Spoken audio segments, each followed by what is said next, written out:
Most people think that big money is only in new inventions or extravagant products, but what if I told you some of the most successful brands are actually from the most boring product categories? Method turned dish soap into a design object and was printing hundreds of millions a year. Stanley went from a forgotten thermos company to a cultural phenomenon, and Yeti turned a $400 cooler into an entire personality. They did it by mastering the art of making something ordinary feel completely irreplaceable. But you don't have to be some genius to pull this off or begin to learn how to spot the white space in a category. I know I'm not, but I'm obsessed with consumer products, and I've run merch development and creative strategy for creators and athlete brands like Corey Kispert or Rob the Bank, and I've distilled all that knowledge into 3 principles the big winners use.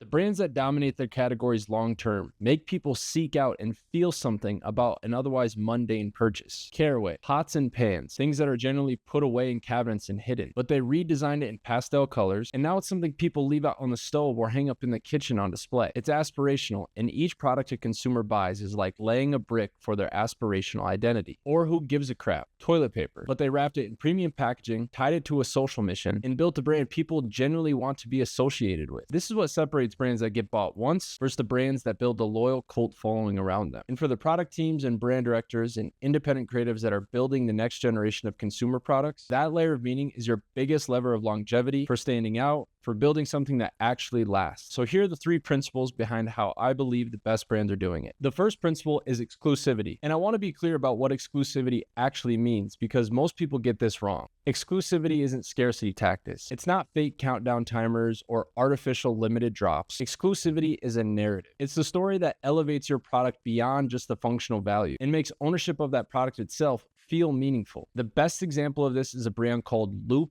earplugs. Earplugs are a $3 CVS product, foam cylinders in a plastic bag. Nobody thinks about them. Nobody really talks about them. Nobody can name the biggest brands in the space. But Loop asked a simple question: what if earplugs were jewelry? So they went ahead and designed them to look like premium accessories. Sleek, architectural, available in different colorways, and even in different styles for different contexts. Sleep, focus, concerts. They even come in a case that looks like it belongs on your nightstand next to your jewelry, not in a first aid kit. And suddenly, earplugs aren't something you randomly use. They're something you seek to own, something you show off, something that says, I'm the kind of person that thinks about this. That's exclusivity. Focus on making your product feel like it was made for a specific person, and then making that person feel seen when they find it. But here's where most brands stop. They nail the exclusive feel and just think that's enough. And it is not, because exclusivity gets attention, but it doesn't really keep it. And to keep it, your product needs something a little bit deeper. The second principle is identity. And this is what converts attention into loyalty. Once your product feels exclusive, once it feels like it was made for someone, the next question is, what does owning this say about who I am? You've heard it before, but premium brands are not just selling a product, but actually selling a reflection of who their customer believes themselves to be, or is actively trying to become. Like I said, each purchase is laying a brick for their identity. When someone buys Caraway cookware, they're not buying the features of the pan. There are probably similar quality and even cheaper options. They're buying the identity of a health-conscious, design-forward, intentional home cook. Someone who cares about what they put in their body and how their kitchen looks doing it. It's an approach the CPG goat Eric Ryan talks about, the altruism and narcissism of a product. If it has narcissistic reasons, looks good in the kitchen, or is a little bit of a flex to own because of the price tag, but is also altruistic in that it is health conscious and better for you, that is a perfect combo. When someone buys a Guthrie kid soup, they're not buying a kid's toy. They're buying the identity of a design conscious parent that refuses to let their kids' toys compromise the aesthetic of their home. The product becomes a mirror. It reflects something the customer wants to see in themselves or show off to other people. And when your brand doubles down on that identity, when every touch point, every piece of copy, every visual reinforces who this person is, you begin to win really big. But there's still one more piece. The third principle is world building. And this is what separates brands that are memorable to brands that are iconic. And world building has been thrown around a lot lately, but it is not a clever tagline or some fancy story on your about page. It's about creating a universe around your product that your customer actually wants to live in and invite other people to live in as well. The best example of this is the brand Starface. Starface sells pimple patches, one of the most embarrassing, hide it at all costs categories there is. Early on, my girlfriend would make me look away when she had those on at night. But instead of leaning into the shame or promising clear skin like every other acne brand, Starface did the opposite. They asked, What if acne wasn't something to hide? So they made their pimple patches into bright yellow stars. Their Instagram isn't clinical product shots or a dermatologist holding up another brand. It's a whole world. It's colorful, it's playful, it's unapologetically human. It's a universe where skin isn't a problem to be solved, it's just skin. Again, they didn't make some miraculous invention or extravagant new product. They just counter-positioned by literally changing the shape of the patch and building a world around it. And that world is what made Starface a cultural phenomenon, something people post about, talk about, even wear in public as a fashion accessory. Now, this is the full picture. Exclusivity makes them feel chosen, identity makes them feel seen, and world building makes them feel like they belong to something bigger than just the product. So how do you actually apply this to your own product line or brand? 3 moves. First, find the gap in the story. Look at your category or the category you're considered building in and ask, what story has not been told here? What customer is being ignored? What identity is nobody speaking to? That's your entry point. Second, stack the principles we just went over in order. Start with exclusivity. Figure out what makes your product feel made for someone,